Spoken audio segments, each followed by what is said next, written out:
nan da zan bayar ba na Fulani ba ne. Amma kusan in ce labari ne na wa'yansu. Susuwa kenan. Fulani ne. Ije zuwa. Sun bayar Susuwa. Sun bayar. Ai, abin da ya sana ce wa'yansu, saboda wa'yansu masu yawo ne. Ina irin lokacin da aka kafa irin dokar ta ɓaci ɗin nan ba shige ba fice, ƙarfe shida kowa ya koma gida. Sai suka yi dare bayan sun je gidan kallon bal sun yi kallon bal sun ƙoshi. Ba su suka tashi dawowa ba sai ƙarfe 9 ga sunan a hanya. Haba su yanko nan, su tsallaka nan, su laɓe nan, su je nan ana tafiya. To, ina ya Allah? Babu. Yau mutanen naka ba sai kawai wuf suka faɗo babban titi ba?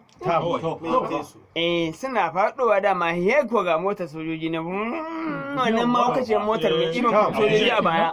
Hukuma suna yawo. Haba ana yin cin karo dama suka dalle su da fitila. Suka tsaya. Ka ku tsaya aka zo kewaye su da bindigogi. Daga ina kuke? Ce wallahi daga yawon ba an gaya muku babu fita ba? Suka ce to ranka shi daɗe ba. A jama'a ba wani ranka shi daɗe. Ku tsuguna. Ku yi tsallen kwaɗo. Su uku ne duk suka yi tsallen kwaɗo suka gama. Da suka gama dama.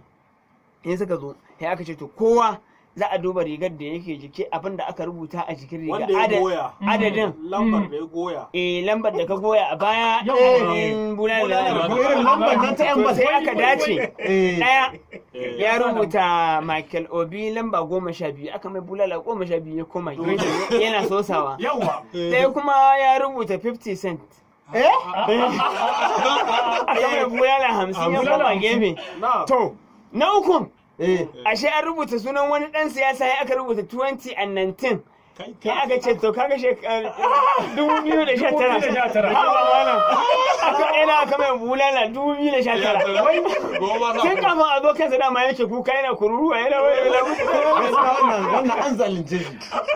waye ce goya mana inusa ba mu labari mu sha tunda ka ce kana da labari labarin da nake da shi a gurguje akwai wani kurma da zai fito ina da matar shi to tana da juna biyu matar da zai fito ya gargade ta ya cire ita yanzu ya da wasali kenan kin ga yanzu ba da kuɗi karki haihu kwanan nan yake ja mata kunne ta